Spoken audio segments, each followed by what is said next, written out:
¿Hablas español? Sprichst du Deutsch? Kan du norsk? If you've had that sound from Babbel before, I bet you do. Babbel is the science-backed language learning app that actually works. With quick 10-minute lessons handcrafted by over 200 language experts, Babbel gets you on your way to speaking a new language in just a few weeks. With over 16 million subscriptions sold and a 20-day money-back guarantee, just start speaking another language with Babbel. Right now, up to 55% off your Babbel subscription at babbel.com/Spotify podcast. Spelled BABBEL.com/Spotify podcast. Rules and restrictions may apply. Welcome to Mind Love, episode 235. Today's episode is all about learning to love the process of practice. We tend to misinterpret the experience of what I'll call struggle as something bad, but all it's really telling us is that we're in the process of mastering something that we're not very good at. I was one time talking to some college kids and I said, what do you do with a video game, when you get good at it? And they go, well, I get rid of it and get a harder one. I said, that's right. I said, you don't like things that are real easy. I said, that's the human condition. I said, we're always looking for something that's challenging. It's what makes us interesting and it's what gives us the feeling of fulfillment. It's not crossing the finish line that feels good. It's everything that happened in preparation for the race that makes crossing the finish line feel so good. Turn up your frequency with Mind Love. Bite-sized brain hacks for seekers, dreamers, and doers.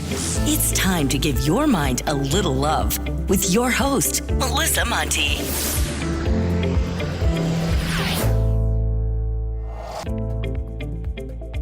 It's a new day, a new episode, and a new opportunity to subscribe to the podcast. If you're listening for the first time, don't forget to hit the subscribe button so you always know about new episodes. Plus, it makes you one of my favorite people. Because the more subscribers I have, the more I attract amazing guests to help better serve you. So don't forget to subscribe.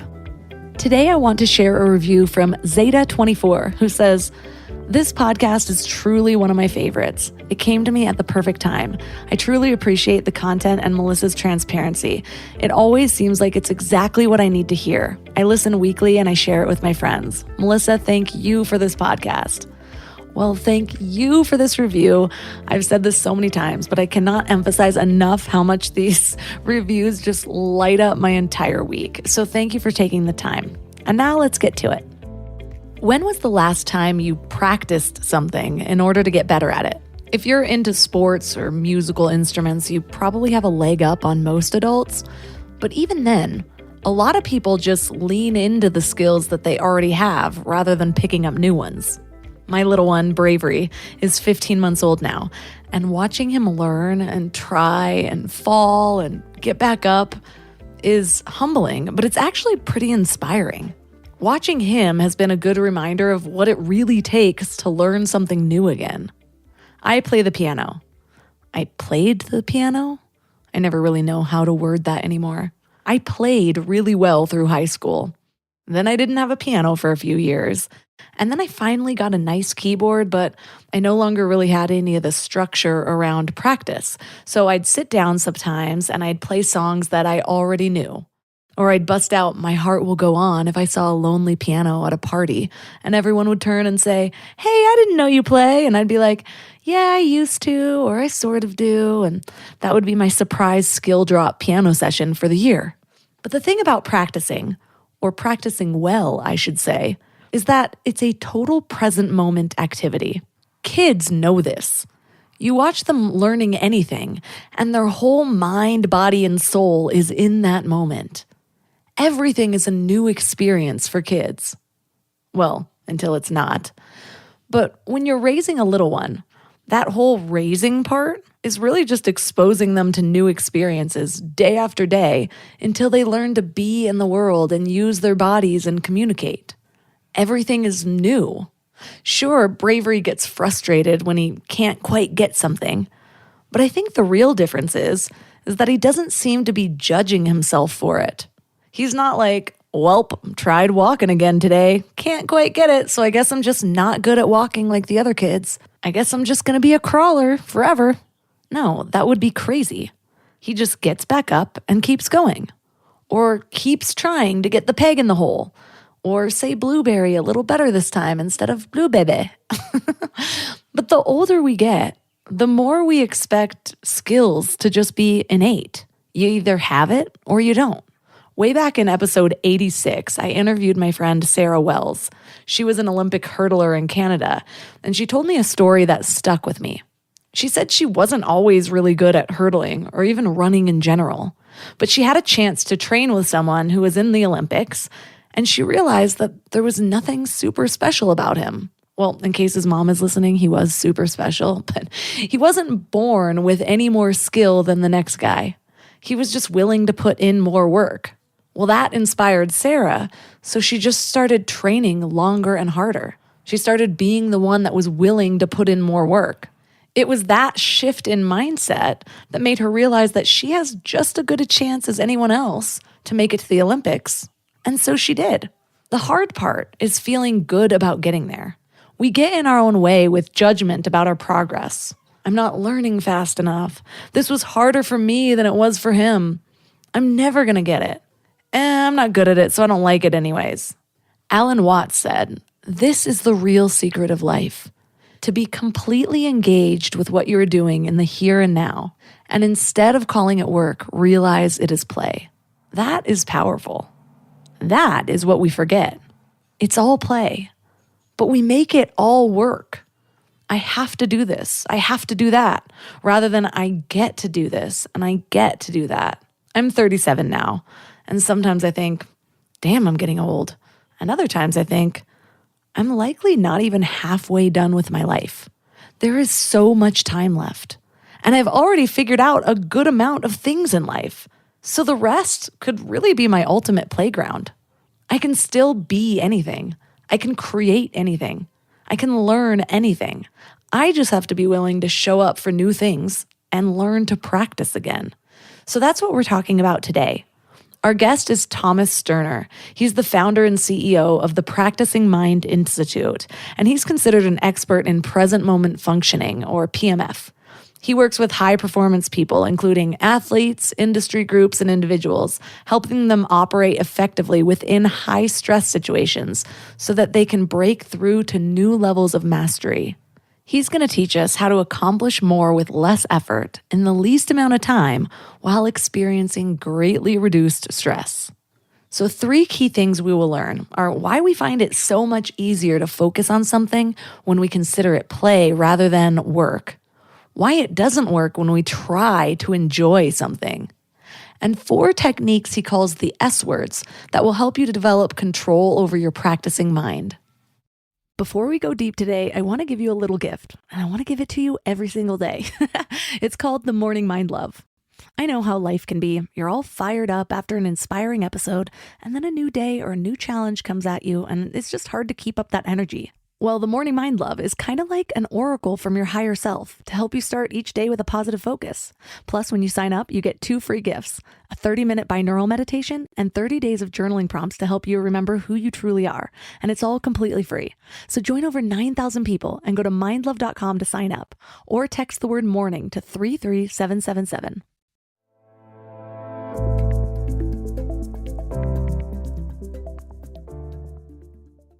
And now let's welcome Tom Sterner to the show.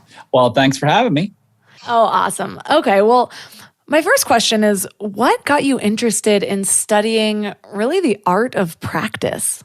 Well, I grew up playing several different instruments, and I was terrible at practicing. Like most people, young and old, I hated it. I wanted all of the benefits that practice brings, but I didn't want to have to practice. So I spent a lot of time starting activities and then quitting on them. And I realized that if I was ever going to be what I wanted to be and accomplish what I wanted to accomplish, I was going to have to change that perspective and that experience. And I didn't have the faintest idea how that was going to happen. When I was in high school, I guess probably my senior year, it really was in my face. I started piano when I played guitar really young, played banjo. I'd taken some woodwind instruments. And then when I was in junior high school, I started playing the piano. I really could hear a lot of music in my head and I wanted to play it. And after 9 months, I couldn't see the relevance of what I was doing to what I wanted to do. In other words, I was being asked to practice stuff that it just didn't seem like this isn't going to get me where I want to go. So I quit. And by the time I was in, high school, I really wanted to be able to play music. In particular, at that time, both pop, I would say more ballad type music, and also jazz improvisation. So I decided I was going to have to fix that. And when I got into college, a friend of mine gave me his textbook for Philosophies of the World, and I really just ate that thing up. And I started to get interested in Zen. Because it was very present moment, and I had never really heard that term, and I very much had a rabbit brain, which was a lot of my problem. And so then I began to practice meditation, and I started to see everything change when I became focused on the process instead of the product. When I became focused on the process of achieving what I wanted instead of the moment when I achieved it, everything changed, because I was always doing what I wanted to do, which was being in the process of achieving it. And everything started to flow faster. And it was just a huge epiphany for me. And from there, I became very disciplined, because the discipline is just a natural outcropping of that. And I didn't feel like I was working hard to be disciplined. I felt like discipline was just part of who I was. And then I got into sports psychology and neuroscience and, all of those things, which have, come along since then. And at that time, the sports psychology really hadn't coalesced into what we call it now, and neuroscience wasn't even around. But now I've just gotten really into the whole study of the mind and the conscious and the subconscious, and how and everything in life we do requires practice. I mean, we always start from a place of no skill, whether that's learning to walk or whether that's learning to deal like with a broken heart, or or running a company. Everything requires repetition with intention to achieve a specific goal, and that's really kind of my definition of practice. It's a conscious repetition with intention, and so that's how it started. And I because it had transformed my life, I had decided I wanted to write about it. Initially, I was really looking to write about it as an instrumentalist. I thought I had a very large service business with piano technology. And I thought I was seeing constantly people that were quitting music just like I had. And I thought, if they just had a shift in their perspective and they interpreted the situation differently, their experience would be different. And so that was where I got the impetus to write The Practicing Mind, which was the first book. I wish I had read this book earlier in life. I played the piano, really, I have to say, through 12th grade. I got scholarships for it and everything. And then I just sort of stopped. To be fair, I didn't have a keyboard for a while, but then I did.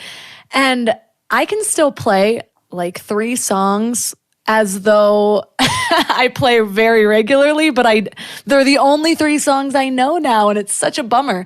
But your book inspired me to start practicing again. And the hard part is that I find myself defaulting to the ones that I'm actually good at, but those aren't the songs that keep me coming back. It's more like just showing off if I happen to stumble across a piano at a Christmas party or something, then I can bust out a Christmas song and everyone's looking over. But otherwise, it's just interesting because we think we're going to get to this place of being like, well, once I can play, I'm going to want to play all the time.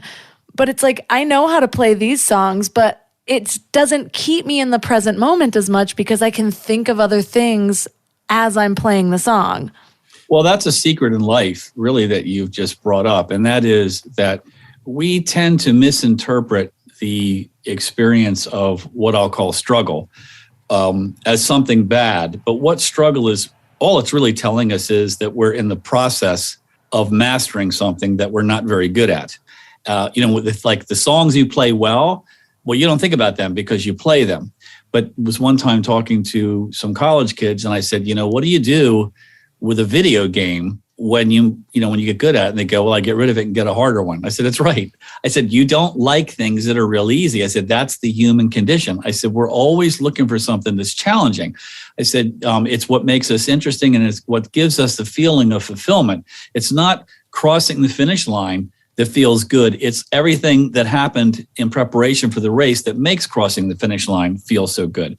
And if we just change where we're focusing and if we realize that as a truth and realize that it's normal to feel like we're calling struggle. It's just that's a label for a sensation, and we tend to go, it's struggle. That's a bad word, and so it's a bad thing. But that's really all it is. I mean, everything in life is a skill that comes through practice, and we repeat and refine and repeat and refine, and we just get better at it. As we get good at it, it becomes more.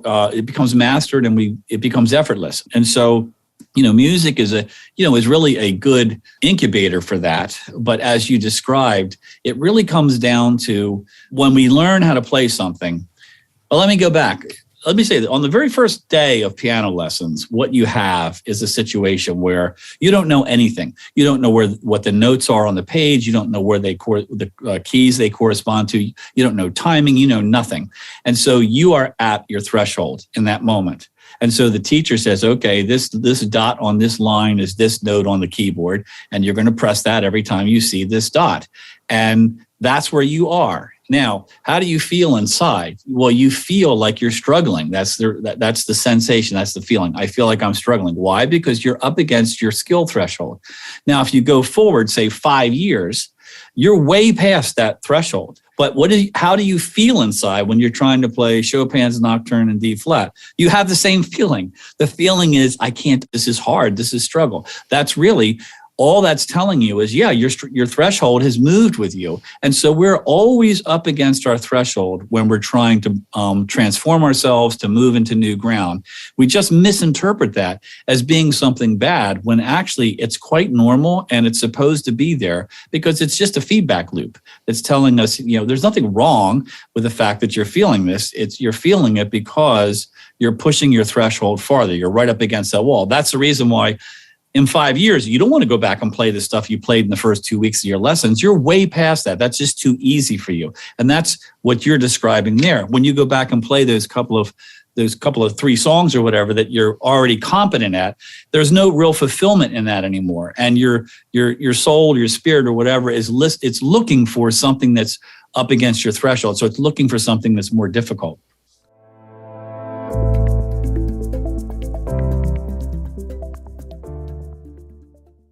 Bored at home? Head over to Chumba Casino and join some serious social casino fun. With hundreds of games at your fingertips, no purchase necessary. You can play anytime, anywhere. There's a special welcome bonus waiting for you when you sign up. Play for fun, play for free, and you could even redeem some great prizes. Visit ChumbaCasino.com and get ready to reel in the fun. Sponsored by Chumba Casino. No purchase necessary. VGW Group. Void where prohibited by law. 18 plus terms and conditions apply. This episode is brought to you by Etsy. Oh. Hear that? Okay.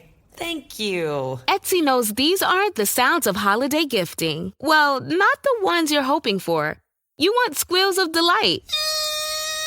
Happy tears. How did you? And spontaneously written songs of joy. I am so happy. Oh yeah, oh yeah, oh yeah. Okay, the song needs a bit of work, but anyway, to get those reactions, make sure everyone on your list feels heard with handmade, handpicked, and designed gifts from small shops on Etsy. Gifts like personalized jewelry, custom artwork, cozy style items, vintage pieces, and home decor to celebrate all of your favorite people and their specific kind of special.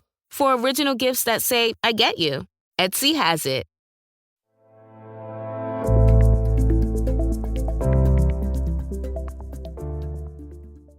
It's like thinking about the fact that, I want to become a piano player, but all a piano player does is someone who plays the piano. It's not necessarily saying like, I want to become a piano player that's at this level. You can be one the moment that you set that intention and actually create a daily practice of it. And so I think that's the hard thing to get around for a lot of people, especially the older we get. Like when we're younger, it's so much easier to fall into these things because one of the points that you mentioned in your book that I loved is that there's more things when we're children. I don't know if you said this in particular, but there's more things when we're children that we consider play. Like there's not a lot that we're like, I got to go to work. We have schoolwork, but anything else that we're doing, it's kind of because we want to, and we recognize that because we're kids. There's not a lot of responsibilities. And then the older that we get, the more things we consider to be work. And you talk about how we find it so much easier to focus on something that we consider play than something that is considered work. How do we get caught up in those mindsets? We're almost making it more of a struggle for ourselves just because of the way that we're looking at it. How did we get stuck there, and how do we start to change it so that we are more likely to show up for a task that we want to make a part of our lives? Well, number one, interpretation creates experience. So our interpretation of something, if we label it work, right away, it's got a couple of notches against it. Because, we're saying, when people say, how do I develop more patience? Well, you have to be aware of when you're impatient. I mean, most people, or I should say, when you're having an impatient feeling, an impatient thought, most people, when they're impatient, they're in their impatience. They're not noticing that they're impatient. And when you're having that feeling, and I'll come back to that in a second, when you're having that feeling, what you're saying is, I don't want to be here, which means you want to be someplace else. And I think that it's really important, if you want to transform that moment, you have to get to the place, and this is where I start with any of my clients, is you have to get to the experience of, I'm not my thought. I have thoughts, but most of them I don't create. They're created by my mind. They're stimulus related to my subconscious is reacting to them. So I'm not my thoughts. I experience my thoughts. We know from neuroscience that about 95% of the thoughts that we have during a day we are not creating. They're just playback. They're just a playback based on a stimulus. So in other words, something happens out in front of your face or your ears, your eyes see it or something, and then your subconscious says, what are we supposed to do when this happens? And then it fires off a thought. And that thought is the reaction that you have installed over probably thousands and thousands of times in your life for this particular type of a situation. So I'll give you an example. I had a client one time when I was having this discussion with, and he said, I don't believe that. I think that I create my thoughts. I think I'm conscious about what I'm thinking, etc. And so when he finished that, I said, did I tell you to talk? You sit there and shut up until I tell you to talk. Well, immediately he was offended. I said, you see that? I said, I just manipulated you. I spoke to you in a tone that I knew your subconscious was going to say, what do I do when someone talks to me like this? I said, you did not make a conscious choice to react that way. I said, it was just your reaction. You just reacted to it. You didn't respond to it. There's a difference. You just reacted to it. And that is what is happening all day long. This particular situation happens, we experience stress. This one happens, we experience happiness. This one, sadness. These are all programs, and we know this. It's a proven fact.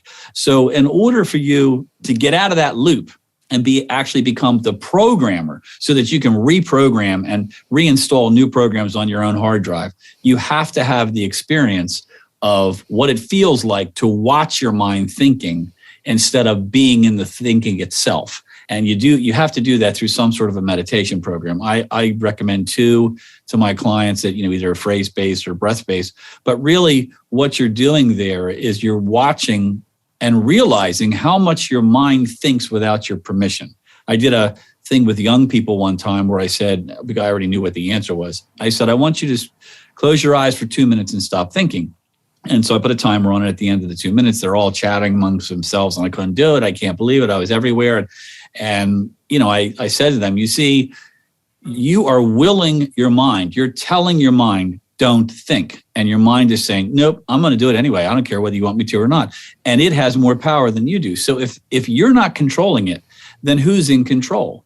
And where is it going all day long? Are you even aware? You're just going along for the ride. It goes here. You think about, it takes you to this particular situation. You get upset about it. You experience the upset of that. Just like the guy, when I yelled at him, his subconscious fired a thought. It took him to this place and he got offended. Like, he wasn't consciously part of any of that. He was just being manipulated. And this is really, really important, because when you come to realize that you do have the ability to control what your mind is producing and what reactions you are installing on your subconscious, that's true power. And right now we know it's about 5%, but there's no reason why it can't be more. It's just, it requires a practice routine. And we're back to the practice. Okay, well, if you're going to have to practice this, what's the key? Well, one is to learn the process of becoming more in control of what your mind is doing, instead of thinking, well, when I can do this, then I can be happy. Well, you've already set yourself at odds, because as soon as you become attached to the goal, what you do is you place yourself in a position where you're at war with the process of achieving it. When we realize, okay, I have the awareness that maybe I'm defining this one task, whether it's practicing an instrument, a sport, or showing up to the tasks we have to do for work, and we're internalizing that as this is work, I don't want to do it.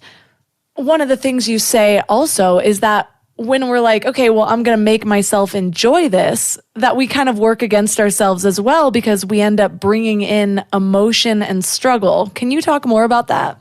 Yeah, I mean, all things, and we're not talking about murder, but for the most part, our experiences they just are. We interpret them, and that when we do that, that determines how we're going to experience them. So when you find yourself doing something that you have defined as work, then that is your interpretation. This is work. And there is a sense of, I don't want to do work. It's already built, it's baked into it.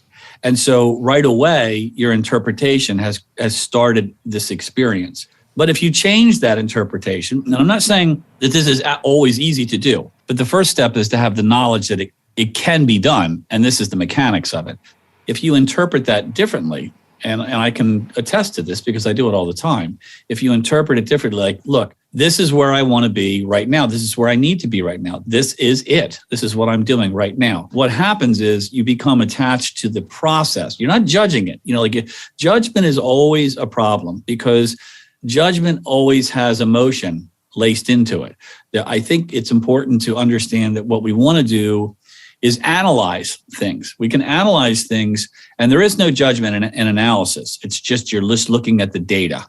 And what happens in the human experience is immediately after we make an analysis, it's microseconds, we attach a judgment to it. And that's usually based on past experiences. It's not necessarily the truth. It's just the interpretation that we have had at some time or another.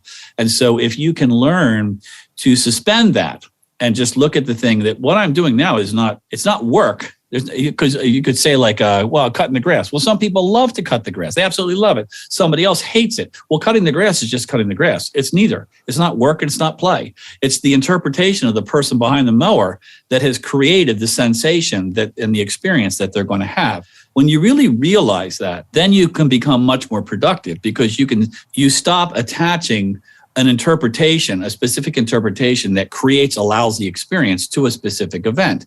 And then you can start to look at it as, all right, I got to do my taxes. I just got to do my taxes. Like, I can experience this in any number of ways. Somebody who's like an accounting geek just loves it. They think it's fun, to go through there and find all the deductions and all that. Somebody else dreads it and procrastinates it as long as they can. But doing the taxes it's just a process of going through and looking at receipts, et cetera, et cetera. So if you can say, I'm going to spend this particular time doing this work, and as long as I'm fully present in that process, then I'm exactly where I'm supposed to be, doing what I'm supposed to be doing. And that experience becomes one much more of contentment, because you don't feel like you should be someplace else. You feel like you should be doing what you're doing right here in this moment. And I really think that one of the problems for us is we have way too much to do in a day. Everybody has just way too much to do. And it's not like it. And speed, I'm at war with speed. Speed is this disease that we have, we've all adopted. And if you go back 100 years ago and you got, on a horse, you had to go to town and it was, 10 miles away. It might take you a couple of hours of clip-clopping along. And you really had nothing else to do but just sit there and be alone with your thoughts as you walk through the countryside. Now we say, I want to go to Europe. Oh my God, that's a 6-hour flight on an airplane. I can't believe it. It's like we've compressed time so much that we get impatient with things and we have too much to do. And so what happens is we're not comfortable with something that doesn't have closure to it. Like, we want the report done. We want the kids picked up. We want the grocery shopping. We want to take things off of our plate so that we feel like we're getting ahead. And so because of that, we want to be someplace other than where we are.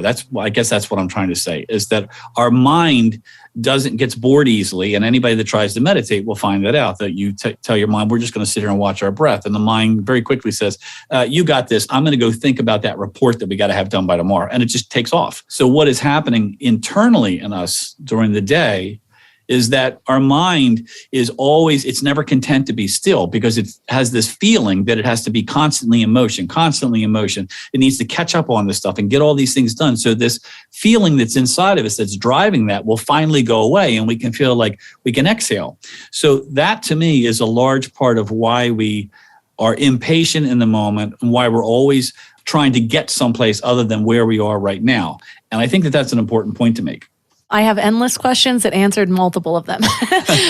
Well, one of the things that I have kind of worked on my whole life is decreasing the amount of TV that I watch. I just come from a family who watches a lot of TV. And then growing up, I'm like, wait, I don't want to waste my time on this. And so it's just been this constant thing that I work on because it's so ingrained in like everyone in my family.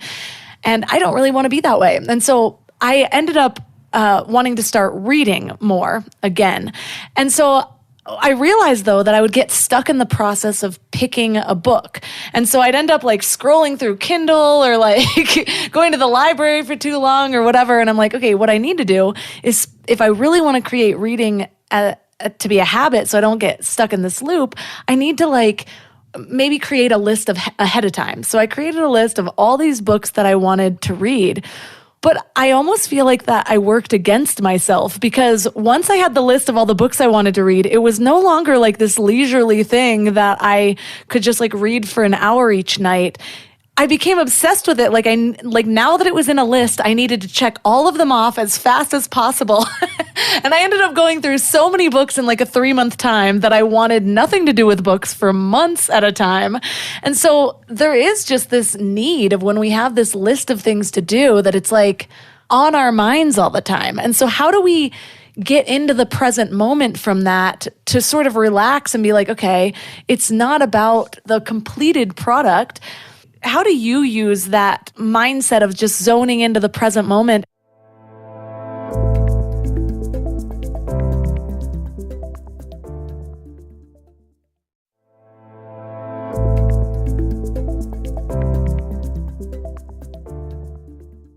How do you use that mindset of just zoning into the present moment and realize, okay, well, this next hour, whether I'm working on an instrument or on a task for work, to just sort of be there and be okay with the process? I think, and just a quick point about what you just said, is that when you're in that mindset and you're thinking, as you said, you now you got 20 books you want to read, you're not fully present in book number 1 when you're reading that, because there's a part of your consciousness that is thinking, oh, after I get this done, I'll get to the next one, and I'll complete this list. And where does that come from? Well, that comes, everybody has a feeling inside of them. I think we all have this, and it's a feeling that drives marketing. And that is this feeling that we're incomplete and there's something that is missing and there's something that we need. And if we can just figure that out, and if we can just get to that place, then that feeling is going to go away. And in that moment, when you're doing that, the feeling is, if I can just get through this, it manifests as, if I can just get through all these books, then this feeling will go away because I just feel like I have all these books to read. So I just want this feeling to go away. Now, marketing uses that. And that's why we're always told, you don't have the right car, you don't have the right clothes, you're not taking your vacations to where, to this place or that place or whatever it is. And, it's interesting to me because the reason the people are working so hard to get you to spend your money is so they can buy more stuff and make that feeling go away in themselves. So it's really, we're stuck in this loop. And when you free yourself from that and you can say, and you can actually experience, how do you get into this? Well, once you experience being fully present, and I call it present moment functioning. I mean, that's what I work on with people. Once you experience that, then you want more of it, because when you're fully present in what you're doing, obviously you're not thinking, I'm really fully present, because you're not. If you're thinking about that, then you're not fully present anymore. You're thinking about the fact that you're fully present. So when you're fully present, time just goes away. The feeling of I need to be someplace else goes away. Everything just goes away except for this particular moment. So in order to get to that place, the first thing you have to be able to do is to go back to that you need some form of what I call thought awareness training. You need what you're describing are all these thoughts that are pulling you out of the present moment. They're at war with the present moment, and you're trying to get into the present moment. And the thoughts are saying, I want you to do this, or I have to do that, or when this happens, I'll be happy. And all this dialogue is going on inside of your head, and you have to be able to still that. And you can't still it if you're in it. You're in the behavior. That's a behavior that you've learned and you've practiced over and over again. So you've mastered it. That's why it flows so effortlessly. And being in the present moment is not something that you've practiced, but they're both just skills. They're skills that you can learn. And how do you learn a skill? Well, a skill requires understanding what the mechanics are and practicing the mechanics, repeating them intentionally over and over again. But the point that you have to remember is that if you're doing that, then you are successful and you're fulfilling what your goal is. So you're in the goal all the time. You've reached the goal in every moment. What happens is, as I see with people, is when they start trying to do this, they think, well, when I can do it this well, then I'll be happy. Well, see, you're right back to that feeling of I'm incomplete and I can't feel complete until I can do this well.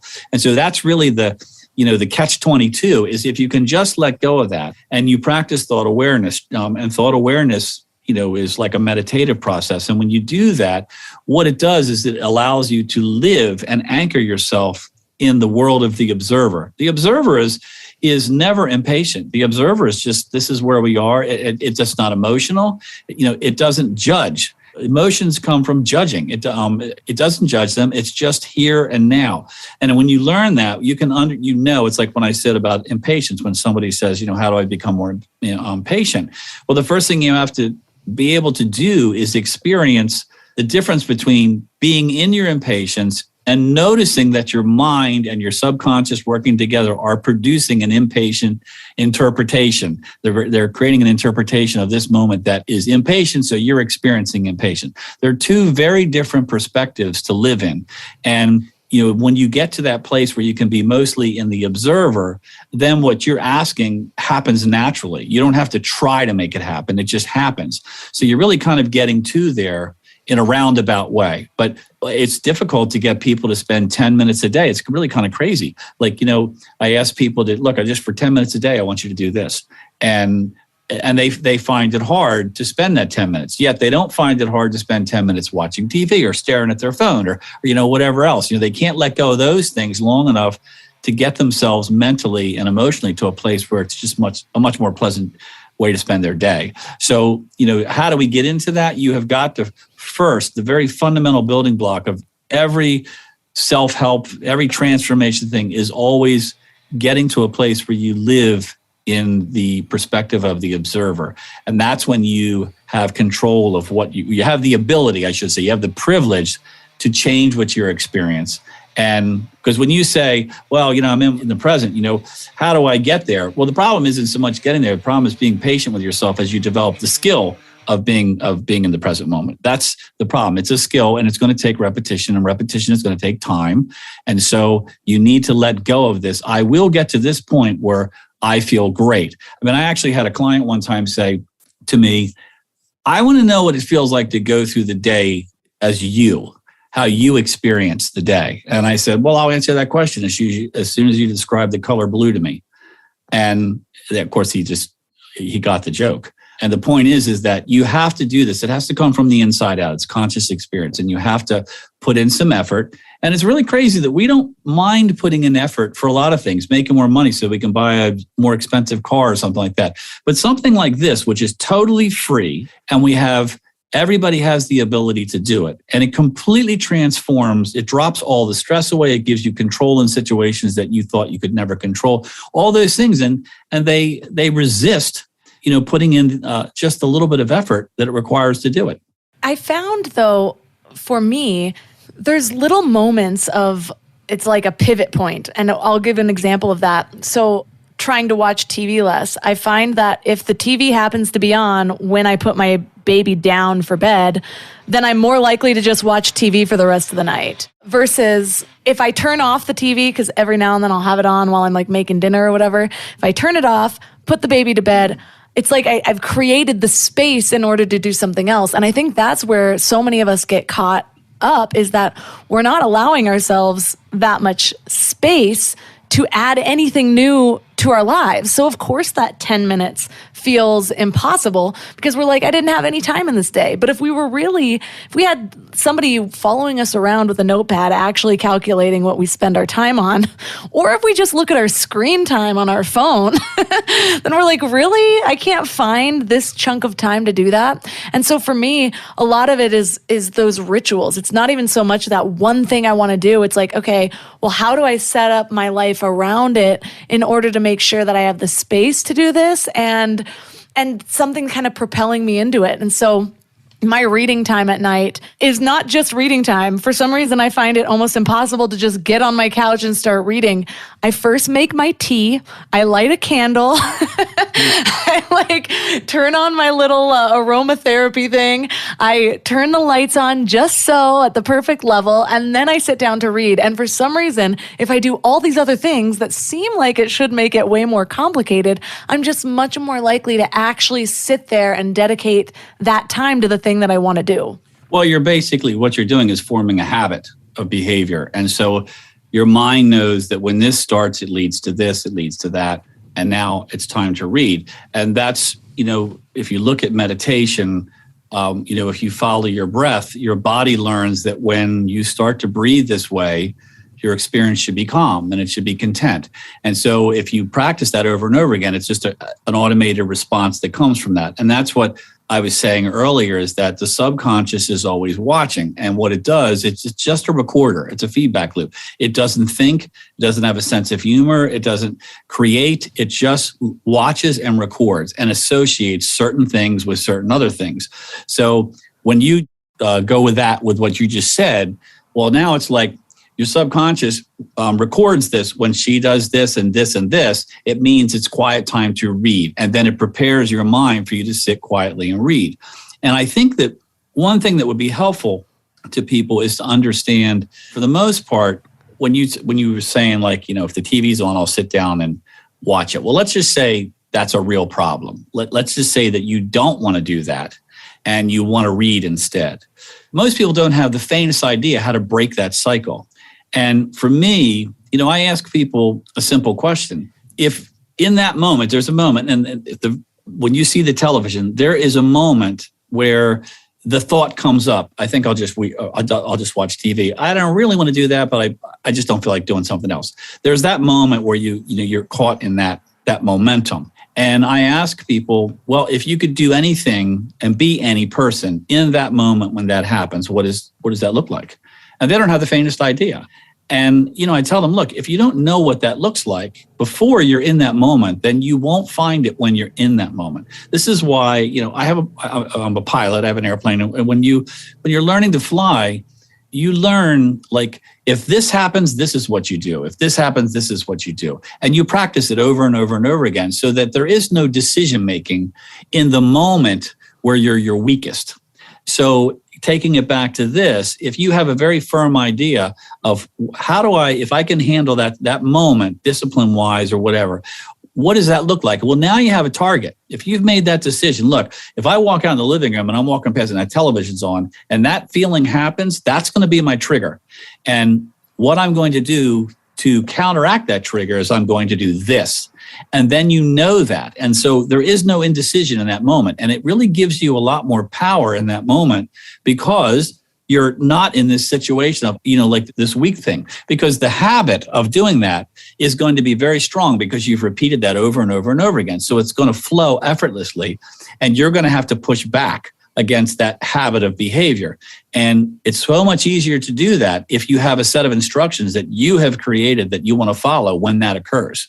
I can see how that would be so helpful for emotional reactions when the habit that you're trying to change is maybe your default response. Like you get triggered or angry or defensive when people say something specific, because you can actually sit there and practice, well, what's a different way to respond? And it's something that you can practice at home to be like, okay, well, maybe I could say this instead of what I find myself usually saying. I'm thinking of examples with like my mom. For some reason, mother-daughter relationships, I love her dearly. We're very close, but like she can just trigger me like no other people. And so I can imagine actually imagining different ways to respond to things and that being really helpful. But I'm wondering, say the example is something like breaking the momentum of a bad habit. We'll use the TV thing as an example, because I know that's something a lot of people struggle with. What are some examples that you would recommend for, okay, well, the TV's on and I'm feeling that like I can't move from the couch. I'm going to sit here and pretty soon an hour turns into 2. What would be an example of something you would use to break that and use to ignite a new habit? Well, if it was really strong, I probably set up something like, when that happens and I recognize it, I'm going to praise myself for recognizing it, because in the past I didn't recognize it. I just watched TV. So that's the first step, is building my confidence. And if I can do this, then I can move to the next step.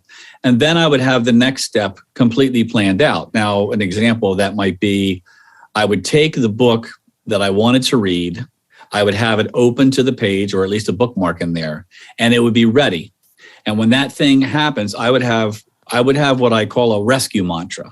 So when I see the television and I have that impulse to sit and watch it, I would say, well, here it is. It showed up right on time, this impulse. And now I'm in a game, and I'm going to win this game today. I'm going to beat it. And it really becomes a game. And, and I would say, like, this is when the fun starts. This is when the fun starts, because that's when you're up against your threshold. To go back to that, that is a threshold. Your ability to resist something that you have consciously decided through your will, and just thinking about it, like you have decided, when this happens, this is what I want to do, and you're real clear on that. Then it becomes a situation of, can you push past your threshold? And if you recognize that, look, I'm at my threshold, that's why I feel this impulse so strongly. And that gives you the strength to say, but I'm going to push through it. And even if you push through it, like I would say, if you say, you know what, I'm going to read for 10 minutes. I'll just read for 10 minutes. And if at the end of 10 minutes, I want to watch TV, I'll let myself go back and watch TV. But I'm going to break through the impulse of that moment, and I'm not going to give it that power, because I'm deciding what I want to do. I'm not going to allow my habits to decide what I'm going to do. So I'm going to decide what I'm going to do. So when that happens, I'm going to praise myself, like, here it comes. I've recognized it. I'm doing pretty good. I'm going to go read for 10 minutes. And then you go read for 10 minutes, and then at the end of 10 minutes, you reevaluate. Well, I don't really feel like watching that show anyway, and I'm kind of getting into this. And then you keep reading. Or if you go, I'm really exhausted from trying to push that impulse down, but I've made it for 10 minutes. I fulfilled my goal. And then you put the book down, and then you go watch it. And then you don't judge yourself and saying, yeah, but I should have been able to just keep reading the goal. See, that's what happens with people, is that they, no matter where their skill level gets to, they're always judging it. It's like I've said, in golf, because I've worked with a lot of golfers, golfers are always judging their score today against the best round they ever played. And it's really kind of a crazy thing. And so if they're not beating their best round, then they're judging themselves as not playing well. And I think it's important that what's important is, are you in the process of changing this? If you're in the process, it doesn't matter how small the steps are. Because what we always end up doing with this is we set goals and we don't have accurate data. We set a goal and we say, this should take me so long to accomplish this, or this should be this easy or this hard to accomplish it. We do things, we go, this shouldn't be this hard. Where does it say that? Really, where does it say that it shouldn't be this hard? The fact that hard, easy, those are all interpretations of the feedback feelings that you're getting. And, I had someone that came to me one time and said, I was in a corporate world, and she was, middle age, and she decided she wanted to have a graphic arts business. And she came to me and I said, what are you struggling with? And she said, well, I've been at this for 6 months and I'm not as good as I should be. I said, okay, well, how good should you be? And she just stared at me. She said, I never thought of that. I said, well, you must have some idea in your head. Otherwise you wouldn't, what are you judging it against? And she said, well, I don't really know. I said, well, if that's the case, then how do you know you're not better than you should be? She said, well, geez, I never thought of it that way. And I said, well, if you could do what you can do now, 6 months ago when you started, would you have felt you were really skilled? And she said, yeah, I would. I said, so it's not that you're not becoming more skilled. It's that you're perception of what skill level is, what a high skill level is moving with you. It's your threshold, it keeps moving with you. And that's always going to be the case. I've worked in the piano service business that I had for 30 years. I worked for the best musicians in the world, the highest level classical, country, Western, jazz. And I talked to a lot of them. And these were the best players that you could find anywhere on the planet. And none of them looked at things like that. They just looked at, I'm in the process of becoming better at what I do. That's all they looked at. They didn't think like, if I could play like that guy over there, I'd be good. No, they didn't think like that. They had a completely different mindset. They were content in the process of becoming better. That's all they were doing. And that's why I say, like, if you have a tendency to sit down in front of the television every night, and that's your impulse, and then one night you're able to overcome that impulse and go read for 10 minutes, and then you come back, that's a major step, because what you've proven to yourself is that you can make a plan, set a goal, and you can follow that through. And that means that you can just keep pushing that threshold farther and farther. I can see, knowing my own mind, that alone, just feeling like that part is the game. It's not necessarily the TV or the reading. It's like, okay, in this moment, it's so easy to think about the fact that, I'll just start tomorrow. But that decision point isn't just about putting off a new skill. You're actually choosing, am I going to reinforce the habit I'm trying to break? Because you're not just putting off anything, you're actually making this thing that you want to get rid of stronger by not doing anything. And so that being the game of like, I can push through this impulse is motivating to someone like me, first of all. And the other thing I'm reminded of is there was a meditation app. It's not my favorite now, but in the beginning of trying to cultivate a meditation practice, I had tried a bunch of the different apps, just downloading whichever one I kind of came across, tried Headspace, all that. And they were all sort of helpful in their own ways, but the one that actually helped me develop the practice was 10% Happier. And the only reason it did was because you only have to commit to 1 minute of meditation. And then they give you a little prompt. And in that moment, you can choose, am I going to sit for another 4 minutes, another 9 minutes, or am I going to get up and go? But recognizing that just that 1 minute is a success. And so it was interesting because if you were to have told me every single day, like, okay, sit down for 10 minutes or 20 minutes to meditate, I probably wouldn't have done it. But knowing it was only 1 minute, it was a lot easier for me to say, okay, I have a minute, I can do this. And I don't think I ever actually got up after that 1 minute. I almost always stayed the other 4 or 9, and usually 9, because it's like, well, this is what I'm doing. Now it's actually more difficult to get up and do something else. And so just kind of creating that ease around what it is you want to do, or choosing different success points can make it a lot easier to actually get to where you want to be. Well, and also, like I said, it has to be accurate in terms of, if I say, when you set goals for yourself, this is the reason I say you need accurate data, because many times when we set goals for ourselves, they're very unrealistic, but we're not even aware they're unrealistic. And so the example I use is, if I said, well, I think I want to lose 30 pounds, that should take 5 days. Well, we all know that's a ridiculous idea, but that's what we do with other things. We only know that's a ridiculous idea because we know it's a ridiculous idea. But if you didn't know that, what would happen in the process? Well, you would start dieting, you would start exercising, and 3 days into it, you'd be over halfway through the process and maybe have lost 2 pounds. And then you begin to evaluate your ability to fulfill your goals and to accomplish them based on your progress in this. And you may be doing extremely well in moving forward, which is really the point I made with the woman. How do you know you're not better than you are? You may be doing extremely well by the actual truth, but you don't know the truth. You don't have enough data to know that. And so because of that, you have started this self-sabotage cycle. And if somebody had said to you, no, if you want to lose 30 pounds, it's going to take you 4 months or something like that. Well, in 3 days, and if you got on the scale and you lost 2 pounds, you'd feel great. It's like, wow, I've already lost 2 pounds. Your interpretation would be completely different. And that's why it's really important when you set goals for yourself that you understand that if you can have all the data, then make sure you have it. But you may not be able to have all the data. It just may not be available because of whatever it is that you're trying. I once, as a jazz pianist, I was trying to learn an arpeggio, and I just did the same what I just said not to do.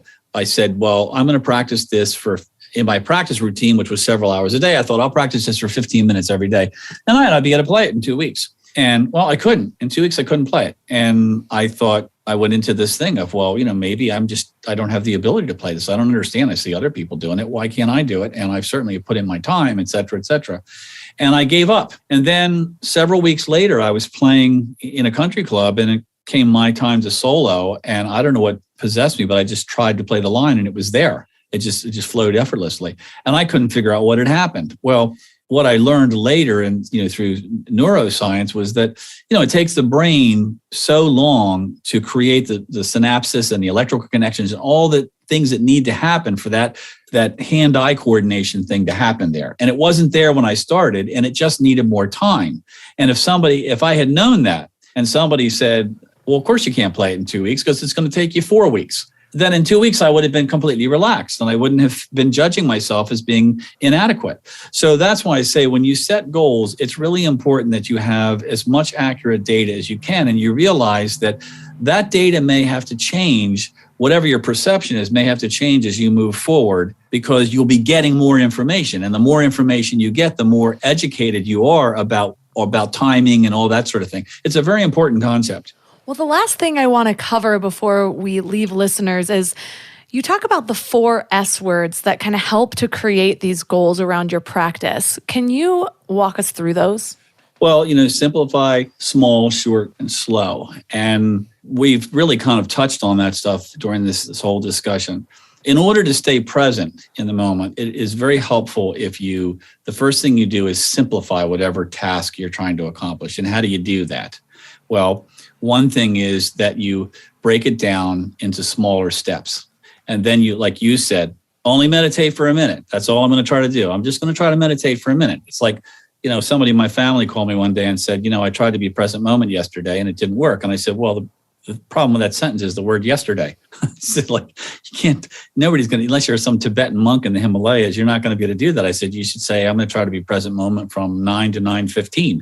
And see how that goes. So, you need to simplify things by breaking them down into smaller sections, because then they become achievable. As they become achievable, your confidence goes up and your stamina goes up, your emotional stamina goes up. So it's easier to stay in the process.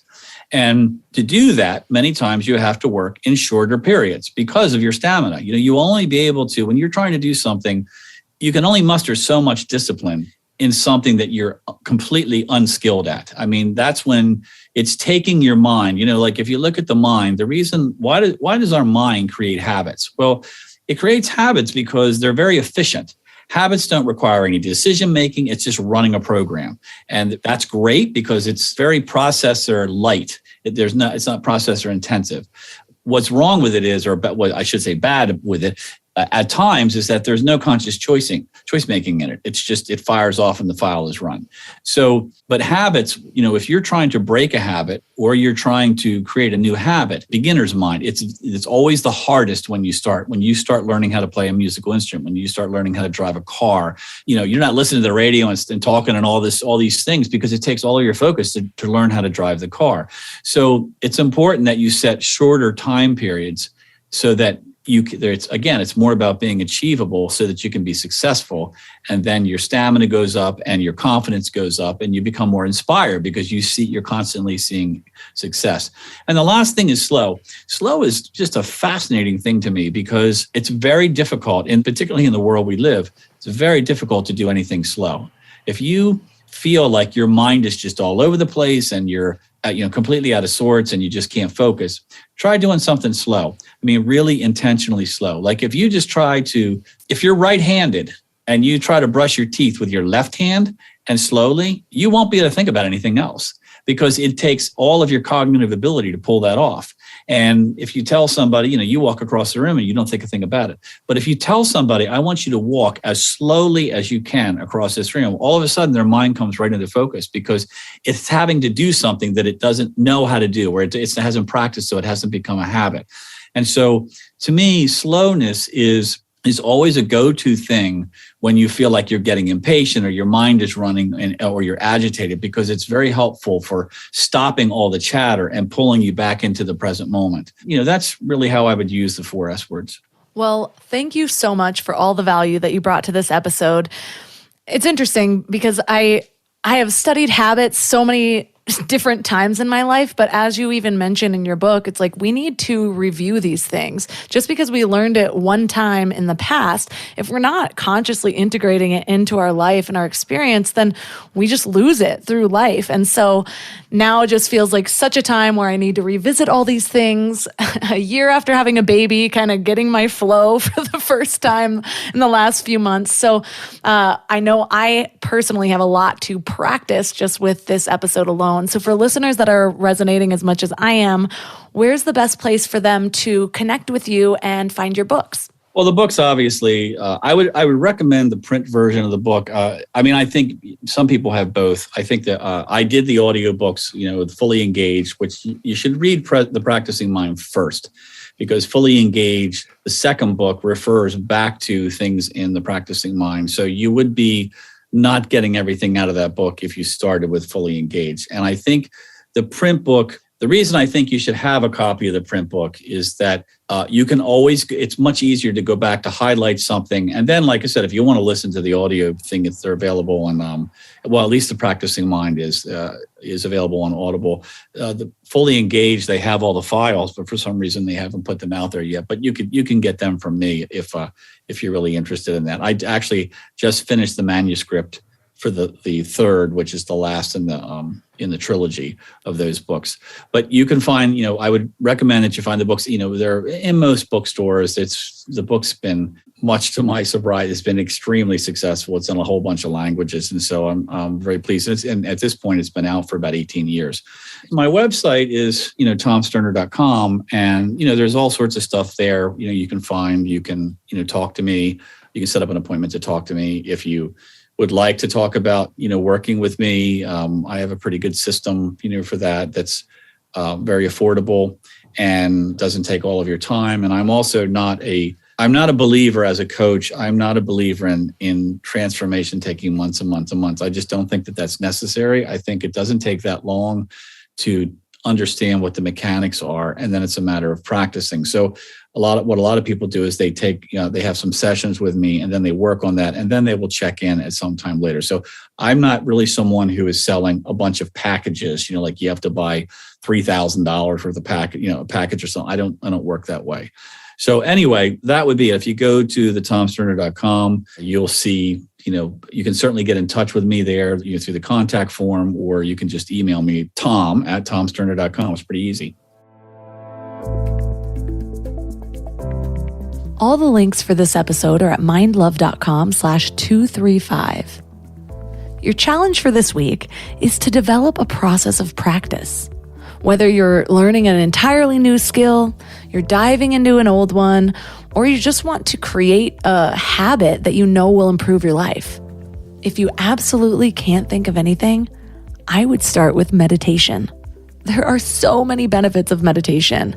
With meditation, that judgment comes up as well, just like it does in practice, where you're like, gosh, I can't do this. I'm just not good at meditating. Meditating doesn't feel good for me. Meditating's just not for me. I have an inner voice that challenges that every single time I hear someone say that, because I was the same way. Meditation did not feel good for me at first, and now it is my absolute favorite time of day. There's something about like that 15-minute mark where I've gone so deep that I can feel my body unraveling, my body and my mind. And so you don't have to dive into a 20-minute twice-a-day practice. It can be something as little as 5 minutes or even 1 minute. That 10% Happier app was the one that helped me develop my meditation practice because I only needed to commit to that 1 minute, and then I could choose to stay in longer if I wanted to. And if you don't want the guided, my favorite meditation app that I use most often is Insight Timer. There's just so many different options, whether you want guided or to just sit in the music like I do. So let me know how it goes. Let me know what you are choosing to practice. And if it's an instrument, can you please just upload a video to your story on Instagram and tag me in it? Because I want to see your skills. If you'd love to support Mind Love, the best way to do that is by joining Mind Love Premium at mindlove.com/premium. You get early release, extra episodes. You have a backlog of over 50 exclusive episodes only for premium members. plus an ad-free listening experience and other bonuses. So you can do that at mindlove.com/premium or right there in the Apple Podcast app. You can also support one of my amazing sponsors or leave a 5-star review on Apple Podcasts or Spotify. And if you do, I just might read yours on the show. And that's all for today. So thanks for giving your mind a little love today, and I'll see you next time. Thanks for tuning into Your Higher Frequency with Mind Love. Head to mindlove.com for a free gift to keep your vibes up until next week.